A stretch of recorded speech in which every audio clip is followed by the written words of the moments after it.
राजस्थान का सियासी किला फतेह करने के लिए इस वक्त बीजेपी पूरे एक्शन मोड में नजर आ रही है। मैराथन मीटिंग्स हो रही हैं। गहलोत को गद्दी से हटाने के लिए नए नए फॉर्मूले तैयार किए जा रहे हैं। दिन रात मीटिंग पर मीटिंग की जा रही है। इस वक्त की सबसे बड़ी खबर यह है कि राजस्थान विधानसभा चुनाव को लेकर आज आरएसएस नेताओं से अमित शाह और जेपी नड्डा की मीटिंग हो सकती है। 6 घंटे तक जयपुर में बीजेपी कोर कमेटी की मीटिंग हुई। बीजेपी की बैठकों का दौर रात 2:30 बजे खत्म हुआ। सूत्रों के मुताबिक राजस्थान में भी बीजेपी मध्य प्रदेश वाला ही फॉर्मूला लागू कर सकती है, यानी कि केंद्रीय मंत्रियों और सांसदों को विधानसभा चुनाव लड़ाया जा सकता है। आरएसएस नेताओं के साथ बैठक में अमित शाह और नड्डा कोर कमेटी की 6 घंटे तक चली मीटिंग का निचोड़ हम आगे आपके साथ शेयर करेंगे। आगे की रणनीति पर किस तरीके से विचार किया जा रहा है ये भी आपको बताएंगे। एक बड़ा फैसला ये भी हुआ कि किसी को भी सीएम कैंडिडेट नहीं बनाया जाएगा, यानी कि बीजेपी मोदी के चेहरे पर ही राजस्थान का चुनाव लड़ेगी। राजस्थान में प्रधानमंत्री नरेंद्र मोदी का 2 और दौरा हो सकता है। 2 अक्टूबर को जयपुर और चित्तौड़ जा सकते हैं प्रधानमंत्री नरेंद्र मोदी। अब बीजेपी कोर कमेटी की मीटिंग के साथ ही वसुंधरा राजे के साथ भी इस कोर कमेटी की मीटिंग हुई है। वसुंधरा राजे से अमित शाह ने अलग से मीटिंग की है। वसुंधरा राजे के साथ जेपी नड्डा ने भी अलग से मीटिंग की। वसुंधरा राजे को सीएम कैंडिडेट नहीं बनाया जा रहा है और इस बात से वो नाराज है, इसलिए कि जब कोर कमेटी की मीटिंग हुई खत्म और फिर वसुंधरा राजे बाहर आई तो उन्होंने मीडिया से कोई बातचीत नहीं की। राजस्थान चुनाव को लेकर बीजेपी से 2 बड़ी खबरें आ रही हैं। आइए वो 2 बड़ी खबरें क्या है आपके सामने रख दे। राजस्थान में भी मध्य प्रदेश वाला फॉर्मूला ही बीजेपी लागू कर सकती है। प्रधानमंत्री नरेंद्र मोदी के चेहरे पर चुनाव लड़ा जाएगा, यह भी तय नजर आ रहा है। आइए आपको बता दें, फैसला जो लिया गया है, जैसा कि हमने आपको बताया कि मध्य प्रदेश वाला फॉर्मूला ही लागू किया जाएगा। इसका मतलब ये कि केंद्रीय मंत्री और सांसदों को टिकट देने का मन इस वक्त पार्टी बना रही है। वहीं दूसरा बड़ा फैसला, वसुंधरा राजे को सीएम फेस नहीं बनाया जाएगा, यानी कि केवल वसुंधरा राजे नहीं बल्कि किसी और चेहरे को भी सीएम कैंडिडेट के तौर पर प्रोजेक्ट नहीं किया जाएगा। और ऐसा इसलिए किया गया है कि 4 साल में 9 में से 8 उपचुनाव बीजेपी हारी है और इसलिए इस बार प्रधानमंत्री नरेंद्र मोदी के चेहरे पर ही राजस्थान का विधानसभा चुनाव भारतीय जनता पार्टी लड़ेगी। राजस्थान में भी मध्य प्रदेश वाला फॉर्मूला लागू करने की बात तो करीब करीब तय हो गई है। ऐसे में सबसे ज्यादा नजरें इस बात पर टिकी हुई हैं कि मध्य प्रदेश वाला फॉर्मूला अब राजस्थान में लागू होगा तो यहाँ कौन कौन से बड़े चेहरे हैं जिन्हें मैदान में दमखम दिखाने का अवसर मिलेगा और पार्टी इन्हें मैदान में उतारेगी। अमित शाह के साथ कल हुई बैठक में इस पर भी मंथन हुआ और माना यह जा रहा है कि जल संसाधन मंत्री जोधपुर से सांसद गजेंद्र सिंह शेखावत को विधानसभा चुनाव लड़ाया जा सकता है। सांसद का चुनाव इन्होंने जीता था। अशोक गहलोत के बेटे वैभव गहलोत को हराया था उन्होंने जोधपुर से। अर्जुन राम मेघवाल, जिनके पास इस वक्त केंद्रीय कानून मंत्री के तौर पर जिम्मेदारी है, बीकानेर से सांसद है, इन्हें भी विधानसभा चुनाव लड़ाया जा सकता है। कैलाश चौधरी, जो कि केंद्रीय कृषि राज्य मंत्री हैं, बाड़मेर से सांसद हैं। राज्यवर्धन सिंह राठौर युवा चेहरे हैं, मजबूत चेहरे हैं, जयपुर ग्रामीण से ये चुनाव जीत कर आए थे, इन्हें चुनाव लड़ाया जा सकता है। किरोड़ी लाल मीणा बहुत ही मुखर चेहरे हैं, हर बात पर, हर मुद्दे पर बड़ी तेजी के साथ और आक्रामक तरीके से वो आगे आते हैं। और हाल के दिनों में आपने जितना वसुंधरा राजे को एक्टिव देखा होगा, किरोड़ी लाल मीणा भी हर मुद्दे पर उतने एक्टिव रहे। हालांकि गजेंद्र सिंह शेखावत के साथ उनकी बीच बीच में नोकझोंक वाली तस्वीरें भी वायरल होती रही हैं, लेकिन इन्हें भी चुनावी मैदान में उतारा जा सकता है। विधानसभा की राज्यसभा सांसद हैं, दिया कुमारी की बात करें, राजसमंद से सांसद हैं, इन्हें भी विधानसभा चुनाव में टिकट दिया जा सकता है। सारी परिस्थितियों पर सब पर चर्चा हुई है। अलग अलग क्षेत्रों पर भी चर्चा हुई है, इश्यूज पर भी चर्चा हुई है, चुनाव का किस तरह के समीकरण बनेंगे उस पर भी चर्चा हुई है, वर्तमान सरकार के हालात पर भी चर्चा हुई है। और इन सब चर्चाओं के चलते हुए आने वाले समय में चुनाव को किस दिशा में लेकर जाना है, किस तरह से लेकर के जाना है, इन सब पर हमने बात की। आपके चुनाव लड़ने की चर्चा सर, क्या ऐसा सही है? आप गहलोत के सामने आपको लड़ाया जा ऐसा कह रहे हैं? देखिए, पार्टी का निर्णय तो पार्टी करेगी, ऊपर का पार्लियामेंट्री बोर्ड करेगा, ऊपर के अधिकारी करेंगे, लेकिन अभी तक इस विषय पर कोई चर्चा नहीं हुई। केंद्रीय मंत्रियों और सांसदों को टिकट देने के मामले पर प्रदेश बीजेपी अध्यक्ष से भी सवाल पूछा गया, इनकार उन्होंने भी नहीं किया।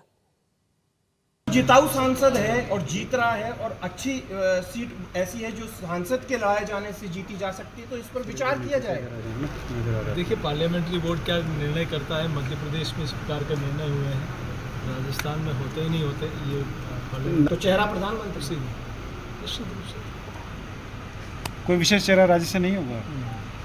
आपका चेहरा भी अच्छा लग रहा है। केंद्रीय मंत्रियों और सांसदों को राजस्थान का विधानसभा चुनाव लड़ाने की तैयारी में लगी BJP man to man marking करने वाली है। वो मैन टू मैन मार्किंग का मतलब क्या है, आइए वो भी आपको समझाती हूं। यानी कि कांग्रेस के बड़े नेताओं को उनके गढ़ में घेरने की प्लानिंग बीजेपी ने तैयार की है और इसके लिए हर कांग्रेस नेता के क्षेत्र में बीजेपी का एक बड़ा नेता प्रभारी बनाया गया है। अब बात करें टोंक की, जो कि सचिन पायलट का गढ़ है, यहां से वो जीतते आए हैं। और सचिन पायलट की घेराबंदी के लिए दिल्ली से सांसद रमेश बिधूड़ी को प्रभारी बनाया गया है। और इसके पीछे वजह क्या है, पायलट की तरह बिधूड़ी भी गुर्जर समाज से आते हैं। इस सीट पर मुस्लिम वोटर्स की संख्या भी अच्छी खासी तादाद में है। ऐसे में रमेश बिधूड़ी यहां पर क्या कमाल दिखा पाएंगे, ये देखना बहुत ही दिलचस्प होगा। अब अगली बात, दिल्ली सांसद प्रवेश वर्मा को जोधपुर देहात में लगाया गया है। पंजाब प्रदेश अध्यक्ष सुनील जाखड़ को सीकर में जिम्मेदारी दी गई। केंद्रीय मंत्री जितेंद्र सिंह को जयपुर शहर में। हरियाणा की बात की जाए तो हरियाणा के विधायक महिपाल ढाडा को हनुमानगढ़ में, हरियाणा प्रदेश महामंत्री संदीप जोशी को चूरू में, तो उत्तर प्रदेश से बीजेपी नेता जुगल किशोर को जयपुर देहात उत्तर में ड्यूटी दी गई है। अरविंद यादव हरियाणा से बीजेपी के नेता हैं, उन्हें भी जिम्मेदारी दी गई है। अरुण असीम जो कि यूपी में बीजेपी के नेता हैं, इन्हें भी जिम्मेदारी दी गई है। जम्मू कश्मीर के पूर्व डिप्टी सीएम निर्मल सिंह को जयपुर देहात दक्षिण, जम्मू कश्मीर के पूर्व डिप्टी सीएम कविंद्र गुप्ता को दौसा, हरियाणा के बीजेपी नेता अरविंद यादव को अजमेर देहात और उत्तर प्रदेश में बीजेपी नेता अरुण असीम को कोटा देहात की जिम्मेदारी दी गई है।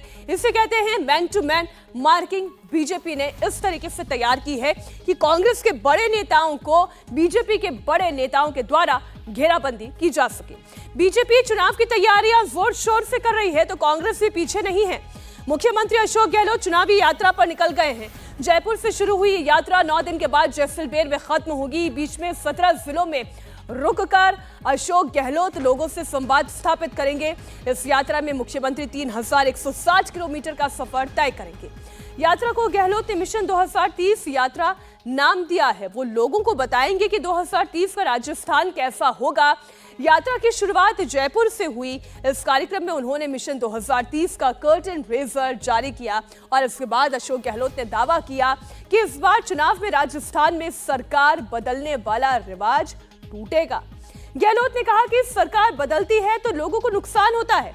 पिछली वसुंधरा सरकार ने उनकी कई योजनाएं बंद कर दी थी। अशोक गहलोत ने कहा कि मिशन 2030 किसी पार्टी का नहीं है, ये राजस्थान का मिशन है और बीजेपी को भी इसे पूरा करने के लिए साथ आना चाहिए।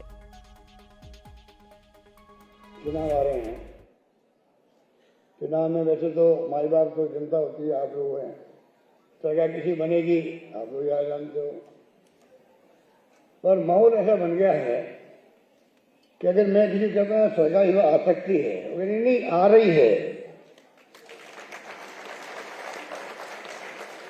ये जवाब मिलता है। लगता मुझे इसका मतलब है कि मामला इस बार ठीक हो सकता है अगर आप सबका आशीर्वाद मिला तो। एक तो सरकार बदलने नुकसान क्या है, कितना फर्क है सोच के अंदर, आप सबको मालूम रहना चाहिए। लेकिन मेट्रो बंद कर दी, नई सरकार थी, रिफाइनरी बंद हो गई, मैंने ग्रामीण बस सेवा शुरू की थी, माहौल बदला, वो बंद कर दिया। असम के सीएम कह रहे हैं कि सरकार बदलेगी तो हम लोग तमाम योजनाओं को बंद कर देंगे। प्रधानमंत्री जी, मैं आपकी रिक्वेस्ट करता हूँ, अगली बार आए राजस्थान में तो आप गारंटी देने जा रहे हैं आजकल, आप एक गारंटी दीजिए कि सरकार आएगी तो कोई योजना जो बनाई है सरकार ने, हमने कोई बंद नहीं होगी राजस्थान की योजना बंद होगी। इससे मैं कहना चाहूँगा, ये लोग बहुत ही नेगेटिव लोग सोचते हैं। हम कह रहे हैं आप आइए साथ में 2030 मिशन के अंदर आइए। ये कोई मेरा मिशन है क्या? ये आपका मिशन है, पब्लिक का मिशन है, जनता का मिशन है, सरकार का मिशन नहीं है। सरकार किसी की भी होगा। अशोक गहलोत ने अपनी बात कह दी, लेकिन बीजेपी ने गहलोत के सुझाव को खारिज कर दिया। केंद्रीय मंत्री गजेंद्र सिंह शेखावत ने कहा कि गहलोत का मिशन 2030 का विजन चुराया हुआ है। एक व्यक्ति जिसको बहुत यंग एज में राजस्थान का मुख्यमंत्री बनने का सौभाग्य प्राप्त हुआ, एक व्यक्ति जो लगातार 3 बार हर 5 साल के अंतराल के बाद राजस्थान का मुख्यमंत्री बना, 15 साल मुख्यमंत्री के रूप में काम करने के बाद 15वें साल के आखिरी 2 महीने जब ये अवश्यंभावी है और सब जानते हैं कि सरकार बदलने वाली है और प्रचंड बहुमत से भारतीय जनता पार्टी की सरकार बनने वाली है, उस समय पर गहलोत साहब 2030 का विजन लेकर के लोगों के बीच में जा रहे हैं कि 2030 का राजस्थान कैसा होना चाहिए। मुझे लगता है कि अगर उनको राजस्थान के बारे में इतनी चिंता थी, राजस्थान का भविष्य बनाने की, राजस्थान का कोई लंबा दूरगामी लक्ष्य लेकर के राजस्थान का विकास करने की, तो 2018 में जब सरकार बनी थी तब 30 का लक्ष्य लेकर के प्रारंभ करते तो अब तक आधा रास्ता पार कर चुके होते। माननीय मोदी जी की नकल करके, बिना अकल लगाए नकल करके और वो वोट बटोरने की कोशिश कर रहे हैं, वोटों के लालच में इस तरह के शगुफे छोड़ रहे हैं। जनता सब जान भी गई है, पहचान भी गई है, देख भी लिया है और भुगत भी लिया है। अब कुछ हासिल होने वाला नहीं है। राजस्थान का किला बचाने की कोशिश में लगे अशोक गहलोत ने उपराष्ट्रपति जगदीप धनखड़ के राजस्थान आने पर ही सवाल उठा दिया।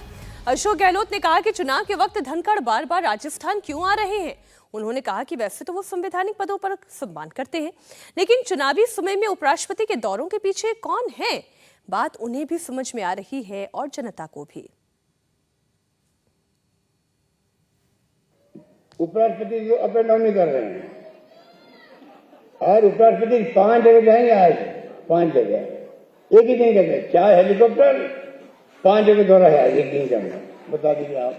मैं चाहूंगा शेखावत साहब बने उपराष्ट्रपति, उन्होंने कहा भाई राजस्थान मेरा खुद का घर है, यहाँ प्रोटोकॉल में कोई नहीं है, बार बार जो मैं बार बार आऊंगा, कई बार आऊंगा। अब चुनाव आ गए हैं तो मैं चाहूंगा कि उपराष्ट्रपति कभी राष्ट्रपति बन जाए तभी हम उनका स्वागत करेंगे। कृपया करके अभी मेहरबानी रखें। अभी जो बार बार सुबह शाम आ रहे हैं, दौरे कर रहे हैं, कोई तुक नहीं है। क्या तुक है? चुनाव चल रहे हैं राजस्थान के अंदर। आप बार बार आओगे क्या लोग समझेंगे आपके बारे में? आप चाहते क्या हो? तो मैं कोई राजनीतिक भेदभाव नहीं करता ऐसे मामलों के अंदर। और आज उपराष्ट्रपति की बार बार हो रहे, इस महीने में 5-7 बार आगे होंगे। बताइए, जनता तो समझती है इन बातों को और जनता में जवाब देगी। इस प्रकार की हरकतें चल रही है राज्य के अंदर। गहलोत को जवाब दिया केंद्रीय मंत्री प्रहलाद जोशी ने। उन्होंने कहा कि गहलोत संवैधानिक पद पर बैठे हुए लोगों का भी सम्मान नहीं करते हैं। उपराष्ट्रपति को भी राजस्थान आने से रोक रहे हैं, जबकि वो जानते हैं कि राजस्थान जगदीप धनखड़ का होम स्टेट है। गहलोत और कांग्रेस पार्टी के लोगों को उपराष्ट्रपति राष्ट्रपति के बारे में भी ऐसे ही ये तो सिली कमेंट करते रहते हैं। तो उपराष्ट्रपति प्रवास नहीं करना चाहिए क्या? उपराष्ट्रपति कोई बीजेपी का सम्मेलन में आए हैं क्या? उपराष्ट्रपति तो अर्जुन राम जी की है उन्होंने आज। गलती क्या है? तारीफ तो अर्जुन राम जी गलती क्या है? अर्जुन राम जी ने प्रधानमंत्री जी के मार्गदर्शन में नया पार्लियामेंट में पहली बार आरक्षण का, जो महिला आरक्षण का अटके लटके पड़े हुए थे 40 साल से, उनका तो रखा है। तो अर्जुन राम मेघवाल जी ने रखा है, उसमें तारीफ करने तो क्या प्रॉब्लम है? तो हर तस्वीर के पीछे एक सियासी मकसद खोज लिया जाता है। यही राजनीति की खूबसूरती भी होती है और यही राजनीति का चरित्र भी होता है। अब जगदीप धनखड़, ये बात सच है कि राजस्थान उनका होम स्टेट है और यहां पर वो आ सकते हैं, लेकिन चूंकि राज्य इस वक्त चुनावी साल में है और साल के अंत तक चुनाव होने हैं, ऐसे में जगदीप धनखड़ का राजस्थान का दौरा करना, ये मुख्यमंत्री अशोक गहलोत को राजनीतिक दृष्टि से एक चुनावी स्टंट दिखाई देता है। इंडिया टीवी हर वक्त हर जगह डाउनलोड करने के लिए सर्च करें India TV news Google play store या ऐप स्टोर पर।